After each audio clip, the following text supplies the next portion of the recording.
In this session, we are going to deal with the topic summary writing. Now, this question is asked in class 9th, 10th, 11th, 12th, and so on. Okay, many exams, in many exams also such question is asked, and it is one of the most important study skill. So we must understand how to attempt summary writing question.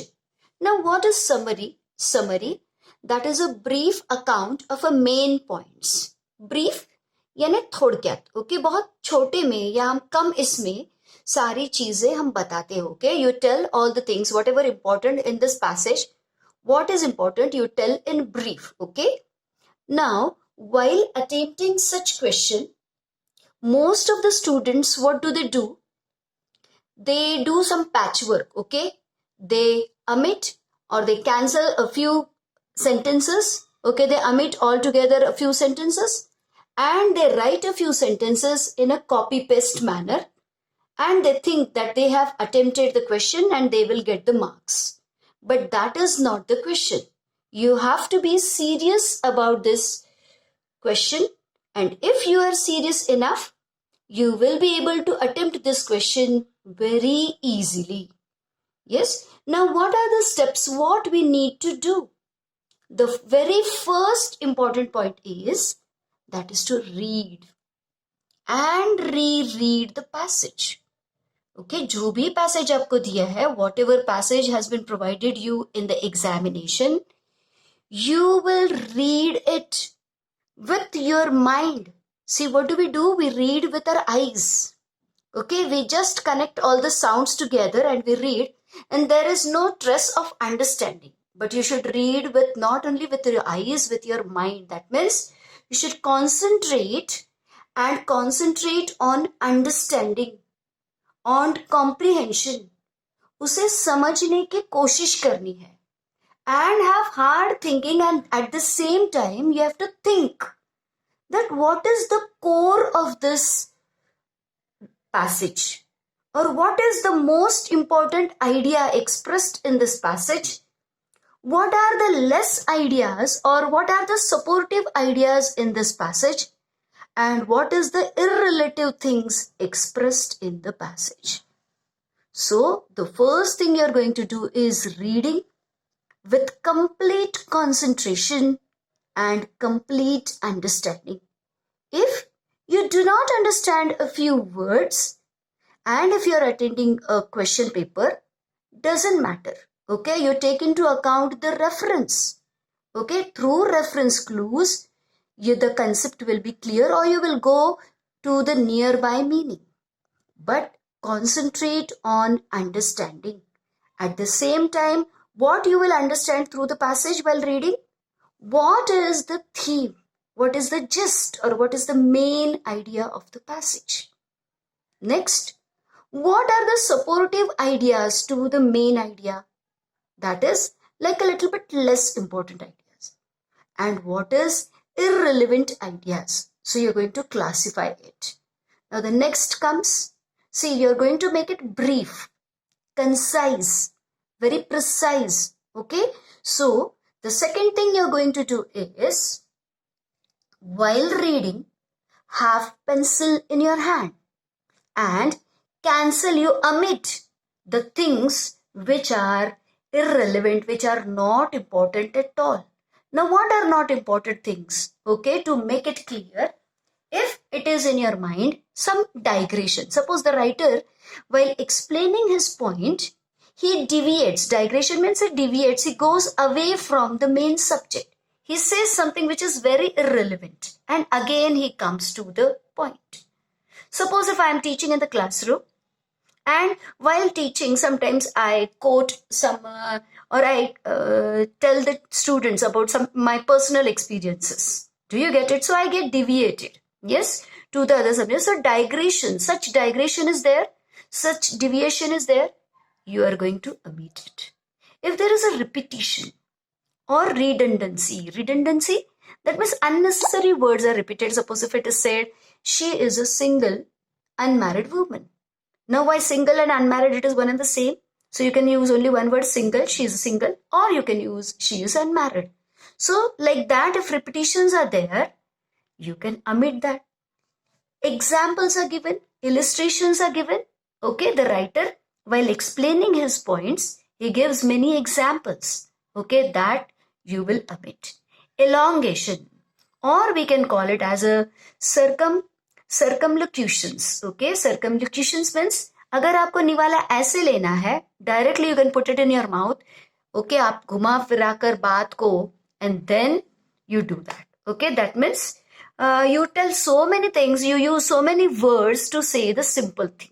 Like some of the times the politicians deal in, or sometimes you experience among your relations also. If you are very curious to know something, you ask your friend about it. The friend does not reveal you in brief. Okay, he does not reveal you the things in precisely. What he does is he gives you many, he keeps on beating about this bush and then he comes to the point. So that is called as a circumlocutions. That is, you use many words to express the ideas. Such words are used, you are going to omit them. If there are direct speech, okay, double inverted commas are there, you will omit it. You will just represent what is the basic idea. What is the basic idea expressed through the dialogues. Next is statistics are provided. Don't write each and every statistics. Write what is greater or what is less important. That way you have to construct a sentence. Now the third point is rough draft. But when you are going to make the rough draft, mind that you will use it or you will write it in your own words. That means you need to remodel the construction of the sentences. You have to do the changes in its construction. Now, when you will be able to write in your own words, कब आप लिख पाओगे अपने शब्दों में? When you understand the passage. Only then and only then you will be able to write it in your own word. This is very, very important to use your own words as far as possible. Okay, you can use some of the terms from the text, okay, or whichever paragraph is provided. You can use some of the words or terminology from the passage, but as far as possible, you should simplify it. You should show it to the examiner that you have understood the passage thoroughly. Now, a few examples are here that how you are going to draft it, how you will remodel the words. Okay, what you will do? If there are clauses, you can change them into phrases. If there are phrases, you can change them into the words. Suppose, for example, I have given away here, to a considerable degree. Such word is given, such phrase is given. Instead of that, you can use the adverb considerably. An arrangement of a permanent. Such phrase is given, you can write a permanent arrangement. He demanded a surrender to which no conditions could be attached. Now over here, which no conditions could be attached, this is a clause. So instead of this clause, I can use a phrase, he demanded unconditional surrender. People opposed the man who had wrongly seized the throne. Now, if I know the word, if the person who wrongly seized the throne यानी सिंहासन, wrongly means seized यानी उसने हथियार लिया है, okay, throne यानी कब्जा कर लिया है गद्दी पर. So, if you know the words, you will say people opposed the usurper. Usurper यानी जो कोई गद्दी को हथिया लेता है. Do you get it? Yes. So you will use that one word instead of the phrase. The saint made an utterance which showed remarkable power of prediction. The saint यानी वो जो संत थे, he made an utterance, that means he said something which showed remarkable power of prediction, which showed that he had a power to predict what will happen in future. So instead of writing such what we can say the clause, we can write the saint made prophecy. Prophecy, भविष्यवाणी किया करते थे. Okay, prophecy, he used to say, he used to predict. You can say in another word, okay, if you find it easy. Avoid repetition.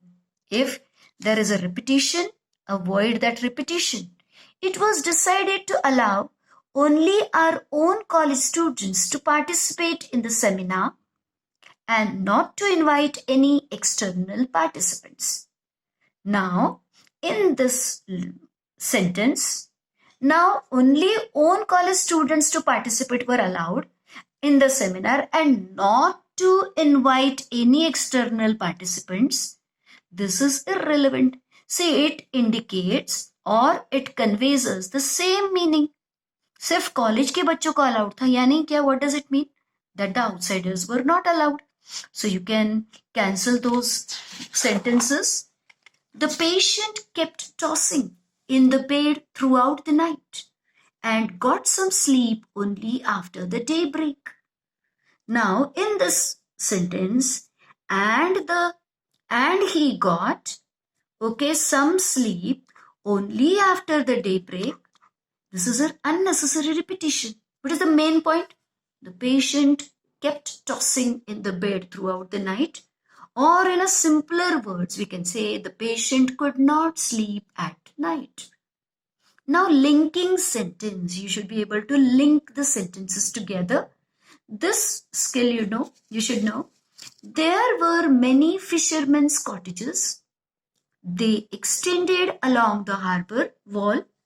At night, their lights were reflected in the water. Lights from the fishermen. There were many fishermen's cottages. They extended along the harbor wall, and at night their lights were reflected in the water. Now, instead of lighting like this writing, we can link the sentence together. Lights from the fishermen's cottages extended along the harbor wall were reflected in the water at night. Now the next example, I made an attempt to escape. I chose a cloudy night. My captors were celebrating the success. Now there are 3 sentences. Instead of 3 sentences, I can write one sentence, one cloudy night. While my captors were celebrating the success, I attempted to escape. Now, omit the comparison. Okay, I'll give you the comparison also. You need to omit. Wherever there is a comparison, you omit it. देखिए, now this example. A schoolboy may daydream of a plate piled high with food. A young dancer of applauding crowds. A businessman of government contracts. Brown's daydreams were, however, different. He thought only of rockets. Now over here there are many comparisons, but the important point is only one. Brown always thought of rockets. So whatever comparisons are done, they are unnecessary and you can omit them. Next is, my father bought home an ashtray. It was made of a glass. It was in the shape of a nightingale. I have always been fascinated by the song of nightingale. Unfortunately, the maid dropped the ashtray the very next morning and it was shattered to pieces. Now, instead of so many sentences, you can write briefly, my father brought nightingale-shaped glass ashtray. The maid broke it the very next morning. Figure of speech. If there are figure of speech, yes, you have to omit them and you have to express the literal meaning. For example, his courage in battle might without exaggeration be called lion-like. उसका युद्ध में जो धैर्य है, without exaggeration, यानी अगर हम उसकी अतिशयोक्ति भी नहीं करते हैं, तो वह शेर की तरह बहादुर था. What does it mean? He was brave in battle. Okay, this means he was brave in battle. So in this way, you are going to remodel the sentences, reconstruct the sentences. You will find out what are the important points, and those points you are going to convert them brief. You will make them brief, and you will try to convert them you express them in your own words, and that is possible only when you understand the passage. When you will understand, if you read the passage with complete concentration. Okay, the next is when you draft, okay, when you make the rough work, okay, rough draft, yes, read it again. Okay, don't be overconfident. Read it again so you will come to know whether you have missed out some important points so you can correct it, or whether you have added unnecessary words. Again, you can omit them, or you can check your grammar, the construction of the sentences, punctuation marks. Yes, and one more thing I just forgot to tell you is, see, suppose this is your answer sheet. So always do the rough work on your answer sheet. Suppose this way you are going to attempt the question. Suppose question number 5. Yes. So write the rough work with pencil over here. Yes. So you will write the fair one this side. So you need not rub this. Are you getting my point? Okay. And you will write the answer over here and let the rough work be there. Now the next is write the fair one in a very legible handwriting. Okay, not good. If it is good, well and fine. But if it is not, your handwriting is not that good, at least it should be legible, readable. कोई भी आपका पढ़ सके ऐसा. And presentation is very, very important. So now the last is to give the title. Okay. See, why I have asked you to write the title at the end? Because by now, when you read the passage, okay, you have gone through the passage again and again. You have wrote the summary. That means you will give the title certainly very apt one, very suitable one. You won't go wrong. So, you are going to write it in the beginning of the passage. You just leave some space for that. But write it after writing the summary. Then write the title aesthetically. Okay, write it very aesthetically. बहुत ही सौंदर्य दृष्टि से लिखना है. Write the title and read the title. Yes, if the title is very long, split it into 2 and write it very neatly in the center of so it will look very beautiful because it carries 1 mark. The next is at the end, what I would like to say is that summary is nothing to worry about. It is just you read something, you understand it, and you write briefly in your own words and give a suitable title. That's all. For any writing skill, the key to success is practice. Practice will perfect you. So let's practice together. Okay, we shall attempt this summary writing questions together. We shall summarize at least 10 or maybe 15 or 20 passages together. Be with me. I'm sure you will be able to attempt this question confidently and effectively. So, goodbye for today. And now we shall, in the next session, we shall have one passage and we shall summarize that passage. Thank you. Have a nice day.